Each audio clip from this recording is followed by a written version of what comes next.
هفته گذشته هفته گرونی بود. اپل، مایکروسافت، استیم و راکستار همه یه خبرایی از خودشون دادن بیرون که فشار یه ملت افتاد. وضعیت توی ایران تازه بدتر هم شدش. بریم سراغ گیکاپدیت 44 ببینیم که چه خبر بوده.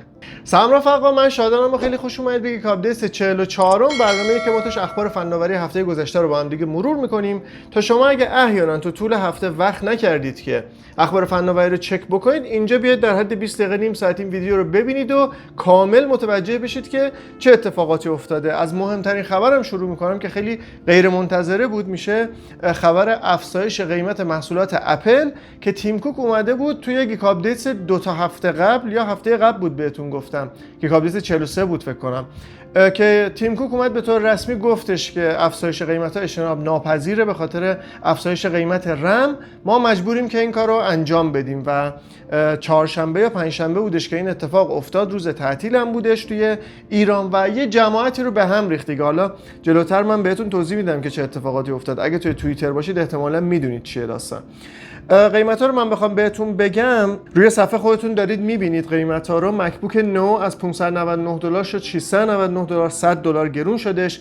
مکبوک ایر 13 اینچی از $1100 شدش $1300، $200 گرون شد. همینطور نسخه 15 اینچیش هم $200 گرون شدش و مکبوک پرو M5 و M5 پرو نه شده $2000. مکبوک پرو M5 پرو از $2200 شده $2500، $300 افزایش قیمت داشته و نسخه M5 مکسش هم که از $3600 شده $4100، یعنی تقریبا $500 افزایش قیمت داشته. آیمک رو میبینیم و باقی محصولات رو که آیپد ها هم شاملش میشن و یه سری محصولات دیگه مثل اپل تیوی 4K، هومپاد مینی و ویژن پرو. محصولاتی که توی این لیست نیستن میشن ایرپادا، اپل واچ ها و آیفون ها. خصوصا آیفون ها هم خب رم دارن و اونا هم گرون شده، اما اپل تصمیم گرفته که فعلا این طوفان بزرگ افزایش قیمتش رو نگه داره برای مک و آیپد و در واقع باقی محصولاتی که جز آیفونن دیگه و اونایی که پرفروشن. خیلی مثلا ایرپاد خیلی پرفروشه واقعا، اپل واچ هم همچنین. ولی خب دیگه خلاصه موضوعی که میخوام بهتون بگم اینه، اپل در واقع خواسته که اون بکلش بزرگی که توی شهریور ماه قراره براش اتفاق بیفته اونو تا حدودی بگم تا 50% داستان یه کوچولو به چی میگن، اون بکلش رو کم کنه دیگه. ضربه سنگینی که قراره منتقدا بهش بزنن اونو کم کنه. همین الانش همین افزایش قیمتی که اعلام کرد 5% قیمت در واقع سهام اپل رو کاهش داد که این نشون میده که اگر همه اینا رو جمع میکرد شهریور ماه میگفت ممکن بود که اصلا یه ریزش سنگین داشته باشیم توی بحث سهام اپل و این یه ضربه بزرگ میزنه دیگه، فارغ از داستانهای دیگه که وجود داره، فروش کاهش پیدا میکنه و الی آخر به همه اینا ضربه میزنه.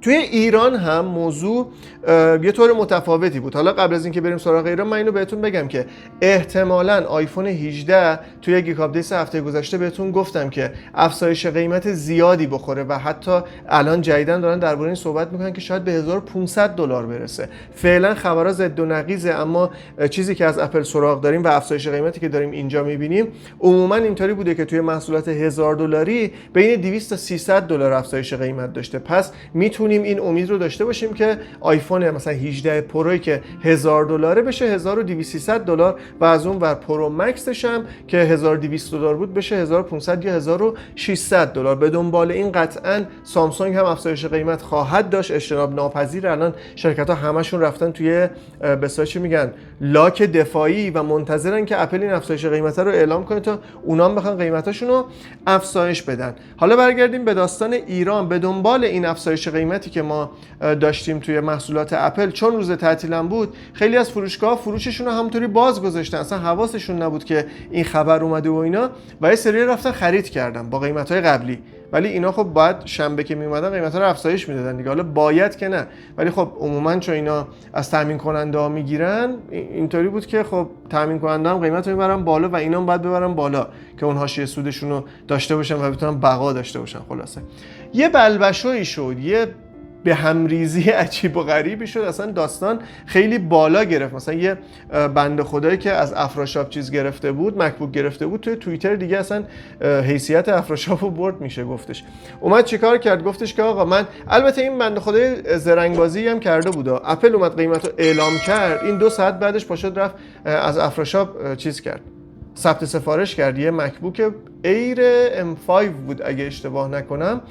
و خب داداش تو که میدونی قیمت افزایش پیدا کرده، الان داری روز تعطیل داری یه زرنگبازی در میاری. اما خب به طور کلی چیزی که بودش این توییت زد و فلان اینا، باز دم افراشاپ هم گرم که محصول رو در آخر بهش داد، با اینکه اول سفارش رو لغو کرد اما بعدش محصول رو بهش داد، که به نظرم برای برندش یه چی میگن اتفاق مثبت میتونه باشه دیگه، کار به کارش ندارم. اما خب این یه دونه بود که به محصولش رسید، خیلیای دیگه به محصولاتشون نرسیدن، اونا پلتفرمی نداشتن که بخوام بگن. یه سری اتفاقات دیگه ای هم که افتاد این بودش که چند نفر از دیجیکالا خرید کرده بودن، اونا قبل از گرونی اپل که خبرش رسمی اعلام بشه، قبل از اون ثبت سفارش کرده بودن و سفارششون لغو شد. حالا تا جایی که من پرسجو کردم میگن که اگر شما تامین کننده باشین توی دیجیکالا، اگر قرار بر لغو سفارش باشه، یعنی یه هزینه بالایی رو باید به عنوان لغو سفارش بدید به دیجیکالا، یعنی یه درصد خاصیه که باید اونا بدن. ببینید افزایش قیمت چقدر زیاد بوده توی ایران که طرف این داستان رو به جون خریده، این هزینه رو به جون خریده که بخواد این کار رو انجام بده و سفارش رو لغو کنه. حالا اون بنده خدا همچنان در حال پیگیری بود. چیزی که من به تجربه که من داشتم، موقعی که سفارش رو لغو می‌کنن به خاطر افزایش قیمت، خود دیجیکالا میاد یه کد تخفیف به همون اندازه‌ای که شما ضرر کردید به شما میده که برید همون محصول خاص رو از دیجیکالا بخرید. امیدوارم که برای همین بنده خدا این اتفاق بیفته و این کد تخفیف رو بهش بدم و اگه درست پیگیری کنه احتمالاً این اتفاق بیفته. بخوام بهتون بگم که وضعیت توی ایران چقدر به هم ریخته است، اینو بهتون بگم که مکبوک ایر M5 16512 که میشه بیس، نسخه 13.6 اینچی، هفتم تیر 180 میلیون بوده، که البته هفتم که احتمالاً همون ششم منظورشه، چون این 4 تا یکی دو روز این ور اون ور دارن، و الان شده 223 میلیون، 224 میلیون دیگه. یعنی شما حساب کن 40 میلیون افزایش قیمت داشته. درصدا توی اپل تقریبا بین 18 تا 20-25 درصد بوده، اما توی ایران تا 35 درصد هم افزایش قیمت داشتیم. مورد بعدی مثلا مکبوک پرو M5 بیسش 16512 14 اینچیش که قیمتش توی در واقع قبل از این گرونیا بوده 304 میلیون، الان شده 336 میلیون. باز اینم تقریبا 35 میلیون 32 میلیون نا افزایش قیمت داشته. مورد بعدی هم میشه مکبوک پرو M5 پرو بیس 24 1 ترابایت که البته این نسخه 16 اینچیشه دارم بهتون نشون میدم، ولی خب تفاوت قیمت رو من میخوام نشون بدم دیگه.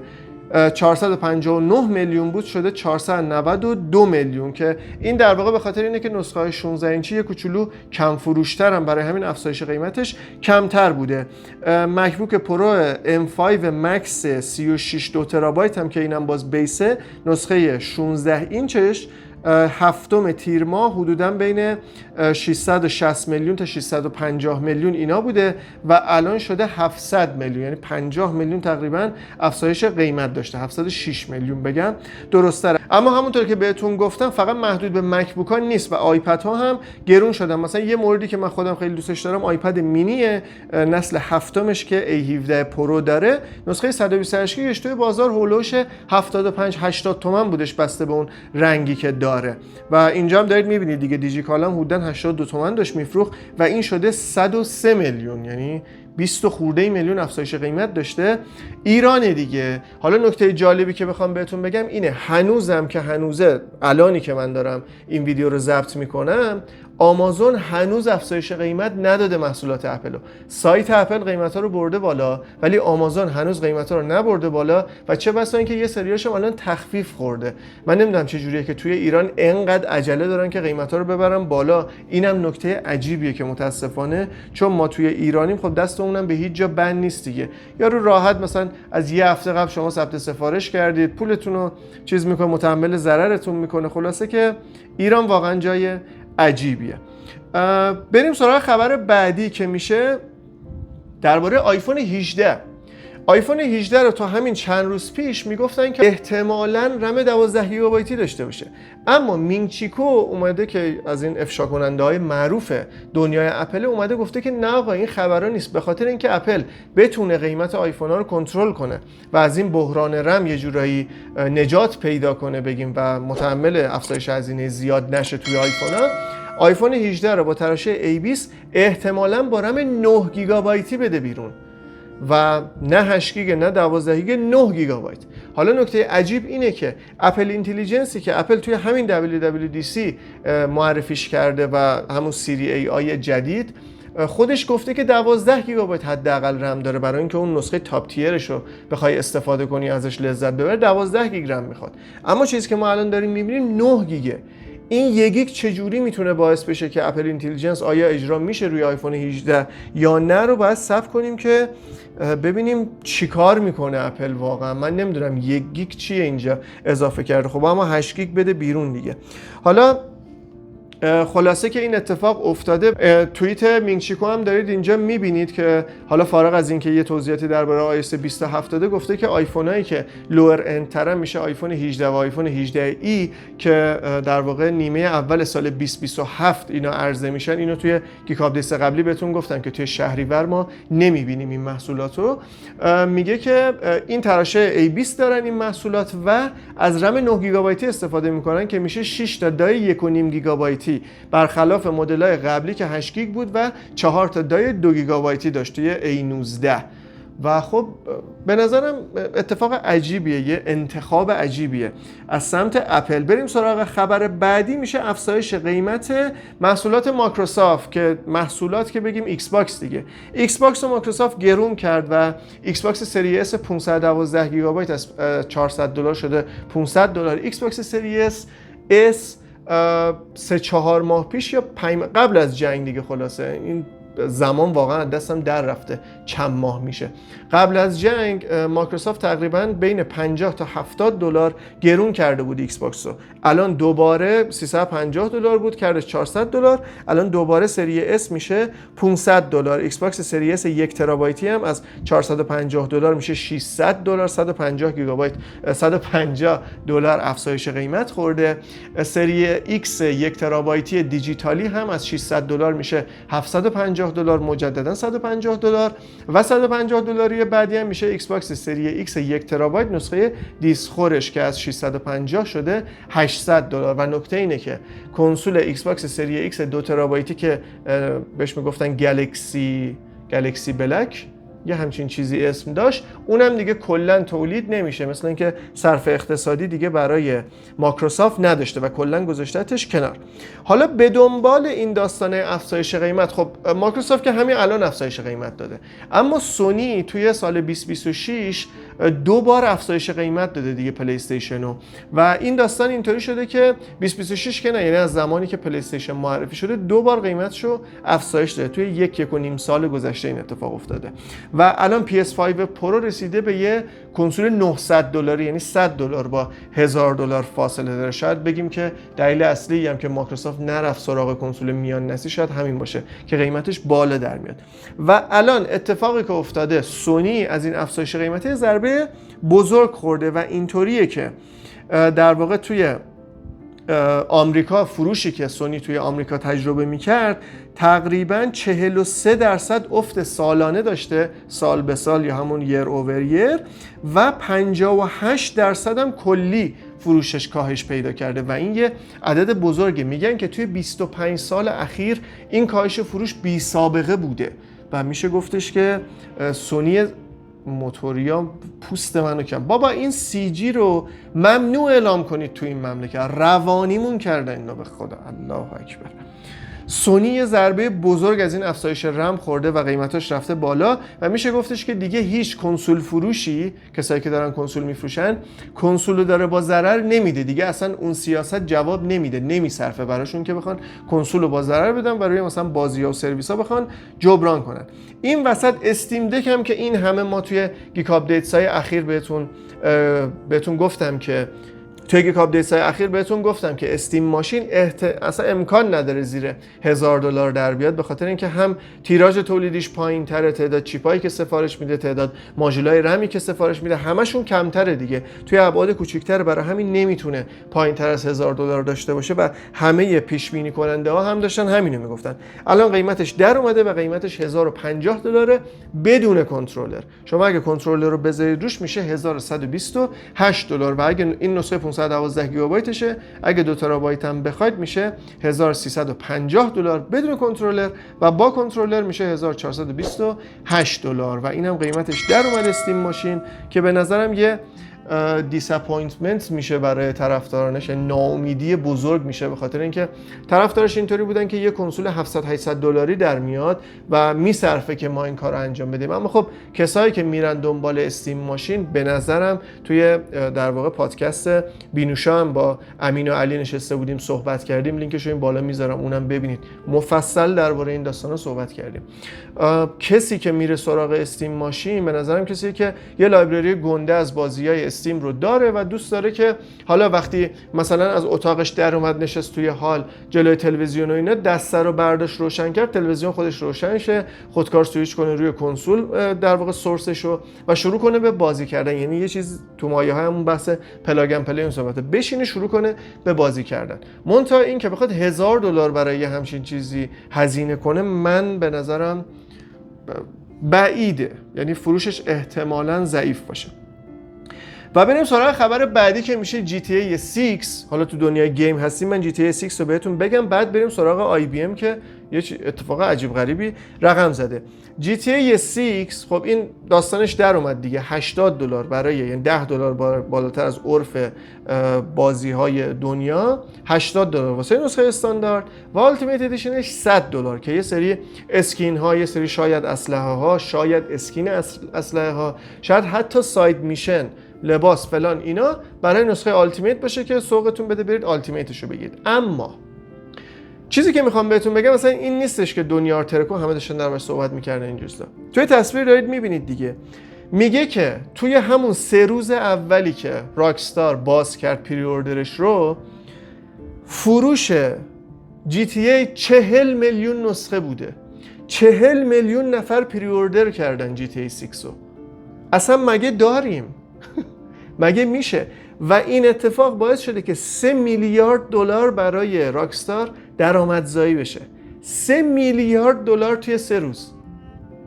اصلا یعنی به حدی هایپ پیرامون GTA 6 بالاه که به نظر من کوچکترین گندی راکستار بزنه، یعنی احتمال داره که این بازی آخرین بازی سری GTA باشه اگر گند بزنه ها.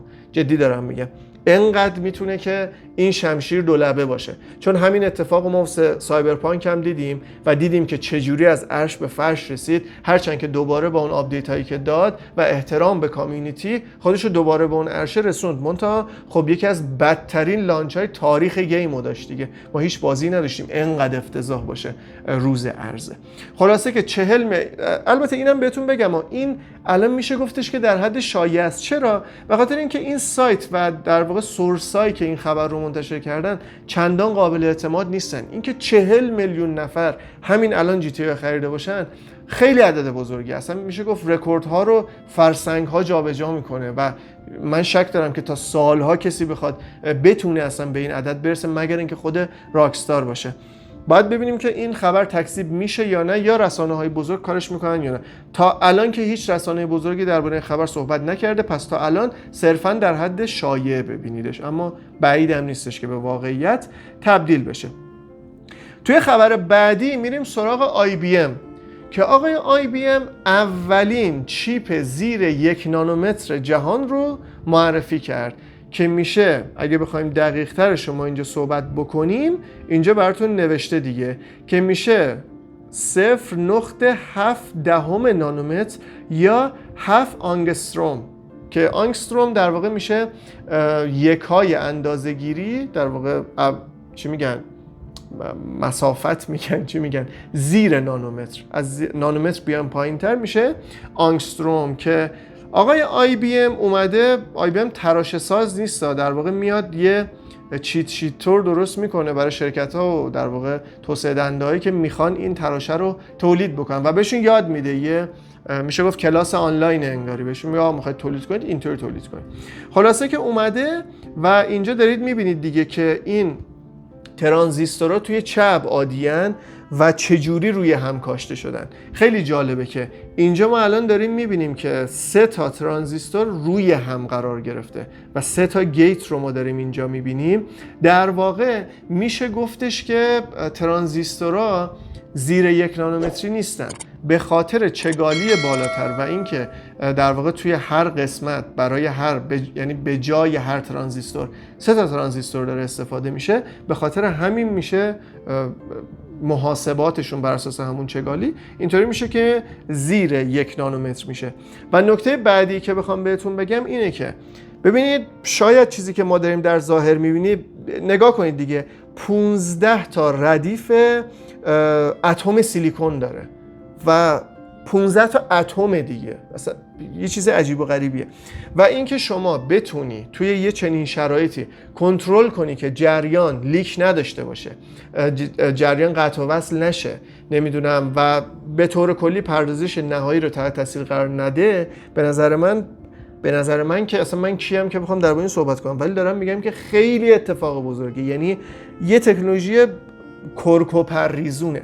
احتمالا ما این فناوری رو شاید توی سال مثلا 2028 29 یا شاید هم 2030 ببینیم که میان زیر 1 نانومتر، به خاطر اینکه قبلا هم IBM مثلا لیتوگرافی 2 نانومتریشو سال 2021 معرفی کرده بود و در واقع توسعهش داده بود و از اون موقع تا الان تقریبا 4 سال گذشته و ما الانه که داریم مثلا تراشه‌های 2 نانومتری رو می‌بینیم. پس احتمالاً 4-5 سال طول بکشه تا ما به این عدد برسیم.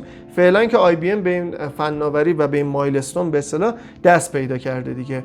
حالا در هر صورت آینده تراشه‌ها اینطوری میشه که به جای اینکه در واقع ما ترانزیستورها روی سطح داشته باشیم، ترانزیستورها روی همدیگه داشته باشیم و دور و برش مثلا ترانزیستور نباشه. یه چیز عجیب غریبیه. خلاصه ما در آینده اینا رو قراره ببینیم دیگه.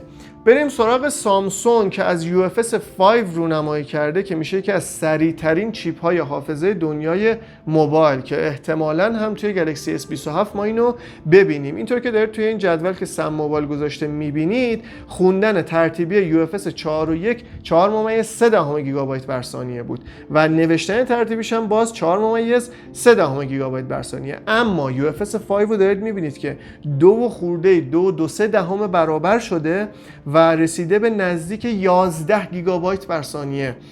یعنی الان کنسول پلی استیشن داره توی یه چنین سطحی کار میکنه، رید و رایت انجام میده، پلی استیشن 5 پرو مثلا، یا مثلا بخوام بگیم مکبوک های جدید دارن رید و رایت توی یه همچین سطحی انجام میدن، توی در واقع سطح حافظه دارم میگم.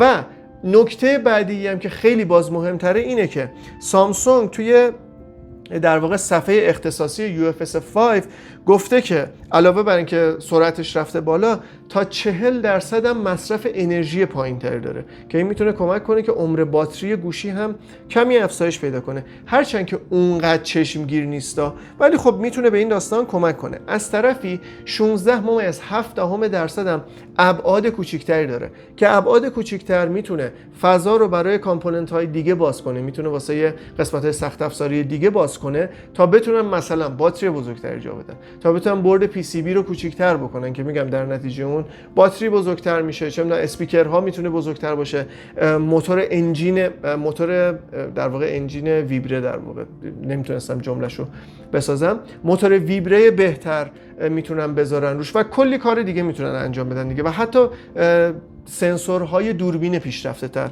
و بزرگتر. خلاصه مطلب این که UFS 5 میتونه یه قدم بزرگ باشه توی دنیای موبایل که بتونه این گپ بین موبایل و کامپیوتر رو حتی کمتر از اینی که همین الان هست بکنه. توی خبر بعدی میریم سراغ SK هاینیکس که توی بحث مارکت ولیو یا همون مارکت کپ، سهم با ارزش بازار بگیم بهتره، توی ارزش بازار از سامسونگ جلو زد. توی در واقع معاملاتی که 22 ژوئن بوده، SK هاینیکس 5.6% رشد داشته. اصلا بذار بهتون بگم SK هاینیکس کیه. سامسونگ، اسکی هاینیکس جزو بزرگترین تولید کننده های های بندوید مموری واسه هوش های مصنوعی هن. HBM بهشون میگن، HBM 4 مثلا یکیشه و اینا پهنای باند فوق العاده بالایی دارن این حافظه‌های رم برای مثلا کارهایی مثل هوش مصنوعی که پهنای باند زیادی رو طلب میکنه. اصلا دلیل این افزایش قیمتی هم که سر اپل هست، سر مایکروسافت هست و همه شرکت‌ها دارن محصولاتشون رو گرون میکنن به خاطر رم، سر همین داستان هوش مصنوعیه که تو پرانتز بخوام بهتون بگم توی 2 سال گذشته 2 برابر شده و طی 1.5 سال آینده، چون الان تقریبا وسط 2026یم، تا 1.5 سال آینده که میشه آخر 2027 این داستان، این افزایش قیمت مجددا 2 برابر میشه. یعنی اینا حواستون باشه، به این زودی قرار نیست ما از شر افزایش قیمت رم راحت بشیم. اسکی هاینیکس هم به عنوان یکی از پیشتازان و کسایی که همون اول اصلا کلا سویچ کرده روی این داستان، سهمش در واقع قیمت سهامش رفته بالا، 56% افزایش پیدا کرده و الان سهم بازارش رسیده به 1.35 تریلیون دلار، در صورتی که سامسونگ 1.34 تریلیون دلاره و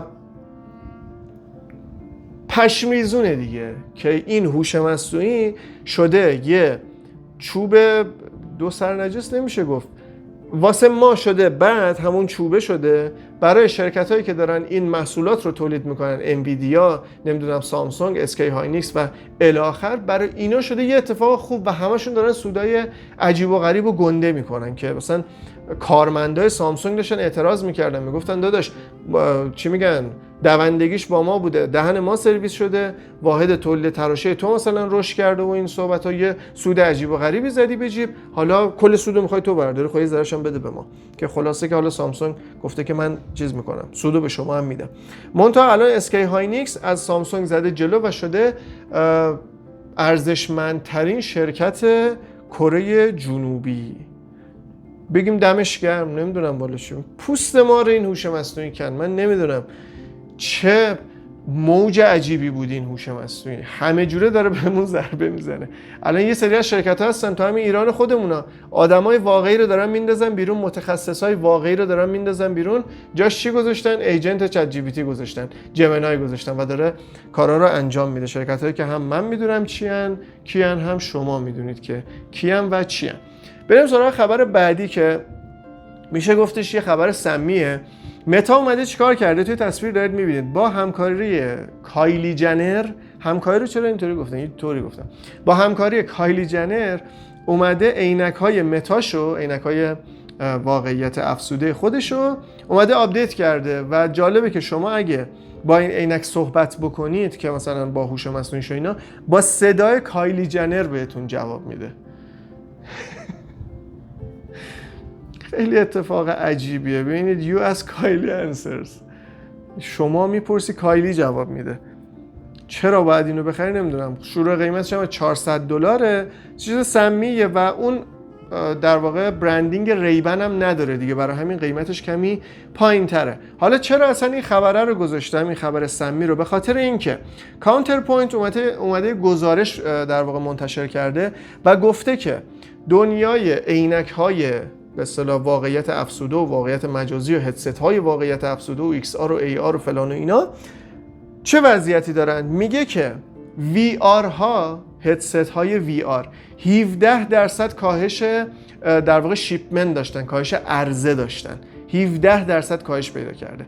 اما AR ها که میشه واقعیت افزوده 136% افزایش پیدا کرده و توی همین زمان در واقع عینک‌های واقعیت افزوده هم، یا بگیم عینک هوشمند بگیم بهتره، عینک‌های هوشمند هم 210% افزایش پیدا کرده شیپمنتشون و همون ارزششون و به طور کلی هم که 83% این بازار رشد داشته.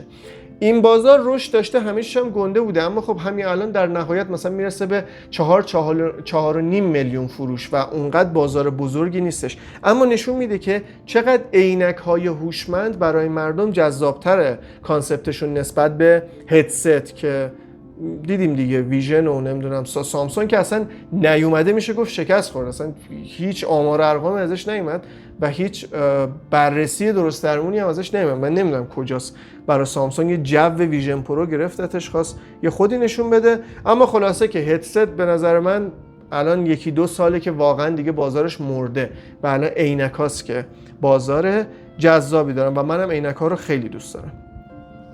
بریم سراغ خبر بعدی.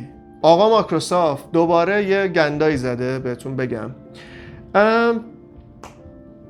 مایکروسافت تقریباً 4 هفته پیش بود، 4-5 هفته پیش بود که اومد تراشه کوانتومی ماجورانا، اسمش خیلی سخته واقعا، حالا میگم چیه این، ماجورانا 2 رو معرفی کرد.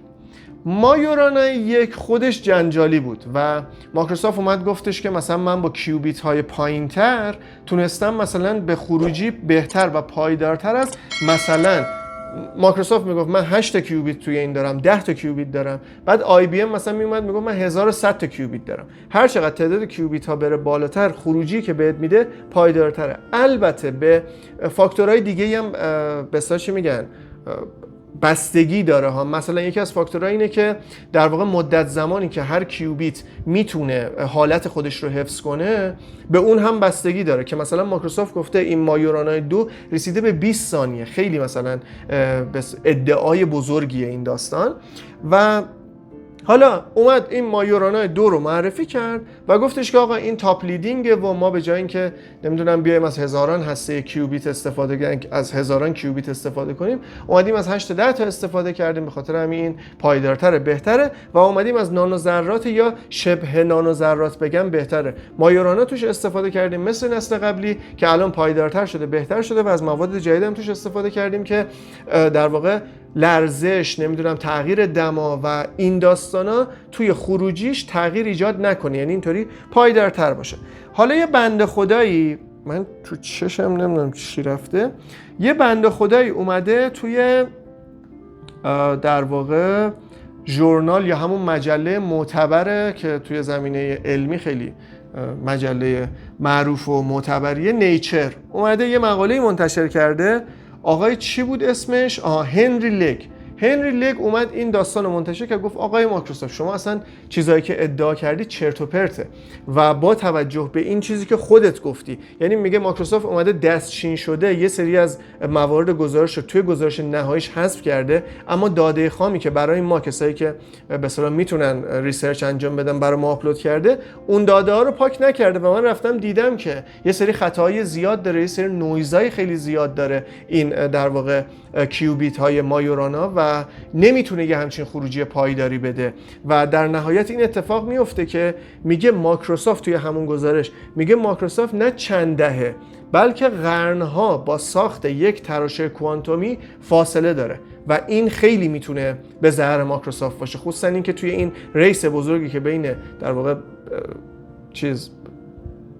فارسی کلی کم، من واقعا شرمسارم از این که کلمات فارسی یادم میره. یه رقابت بزرگی که بین گوگل و آی بی ام و مایکروسافت وجود داره، این میتونه مایکروسافت خب عقب بندازه دیگه، با توجه به اینکه یه همچین ادعاهای بزرگی داره میکنه و خودشو جلوتر از همشون میدونه. حالا یه درامای گنده شده توی دنیای علم و مایکروسافت اومده جواب داده، گفته نه آقا جان اصلا این صحبت ها نیست. صحبت اصلی که وجود داره اینه که ما با وجود همه اون نویزا، با تموم همه اون حالاتی که شما گفتی توی داستان وجود داشته، ما همیشه تونستیم خروجی یکسان بگیریم و ما با نرم افزار پایدار کننده‌ای که خودمون توسعه دادیم تونستیم حالات کیوبیت ها رو ثابت نگه داریم و مثلا عوامل محیطی بهتون گفتم دیگه، لرزش دما فلان بهمان، روی عملکردشون تاثیر منفی نذاره و بتونه یه خروجی قابل اتکا بهت بده که همیشه بدونیم که خروجیش درسته. چون یکی از بزرگترین چالش‌های کامپیوترهای کوانتومی دقیقاً همینه، به خاطر اینکه کیوبیت‌ها یه ذره دما بالا پایین بشه خروجی که بهت میدن متفاوته. یا از طرفی همون بحث لرزش، بحث نمیدونم غلظت در واقع هوا فلان، همه اینا میتونه روی خروجیش تاثیر داشته باشه. برای همینه که مایکروسافت اومده از شبه ذرات ماجورانا استفاده کرده که اگه اشتباه نکنم از 1915-20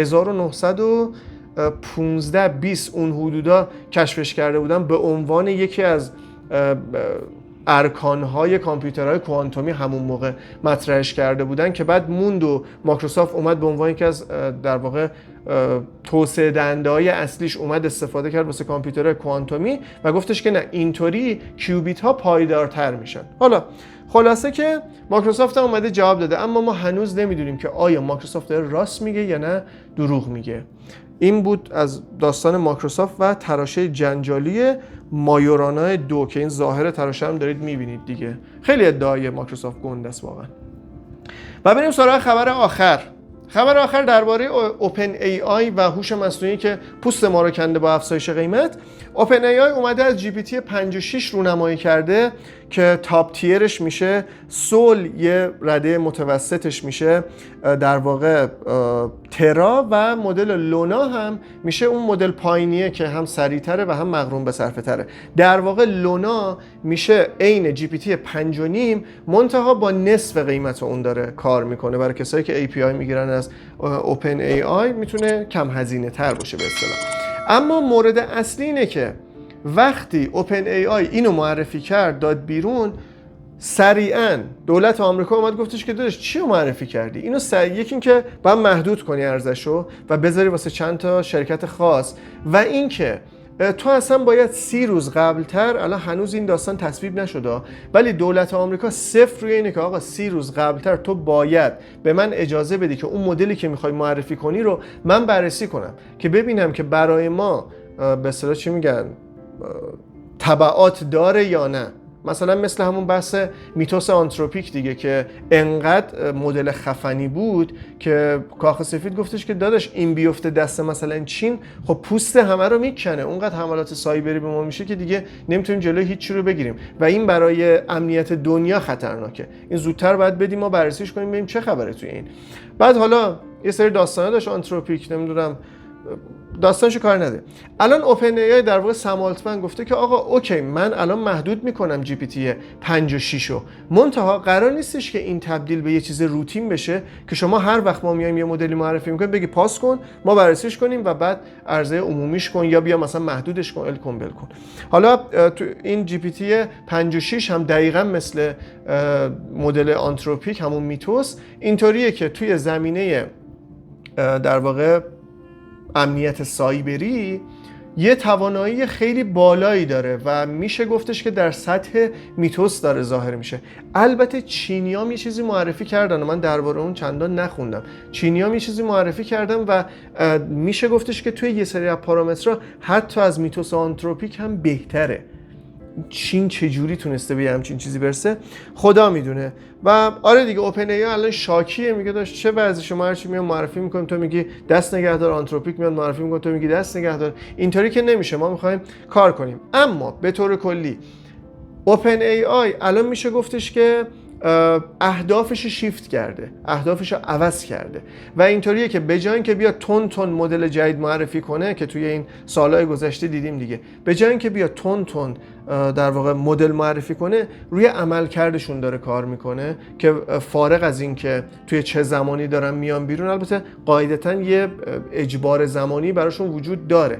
مثلا وقتی که چه میدونم یه شرکتی مثل آنتروپیک میاد توی امنیت سایبری یه مدل معرفی میکنه، قاعدتاً اوپن ای آی نمیتونه صبر کنه 6 ماه دیگه بده بیرون، بازار کامل از دست داده، باید بده بیرون. منتها داره بازار از اون داستان یه کمی فاصله میگیره و میره سمت این که روی قدرت هوش‌های مصنوعی کار بکنه. و الان یه اتفاقی هم که توی جی پی تی 5 و 6 افتاده اینه که اون لایه‌های امنیتی که برای چک کردن بوده بعداً بهش اضافه نشده که شما بتونی راحت دورش بزنی، در واقع توی لایه‌ها کار شده و موقع ترین کردنش کار شده و اینطوریه که شما به راحتی نمیتونید اینا رو دور بزنید و در واقع اون سوء استفاده‌های احتمالی که میتونه اتفاق بیفته رو رقم بزنید دیگه. خلاصه اینم داستان اوپن ای آی. گیک آپدیت 44 مون هم تموم شد. توی هفته گذشته من یه ویدیو منتشر کردم از در واقع جنگ و قطعی اینترنت که جفتش چه بلایی سر ما آورد. دم تک تک بچه‌ها گرم. شیرین منظری بود، امین بهتویی بود، اشکان عالیخانی بود، صدرا مخملی بود، دیگه میثم تیموری بود، حسین کعزازی بود، امین خلیقی بود. امیدوارم همه رو گفته باشم. یکی دیگه هم بود نمیدونم.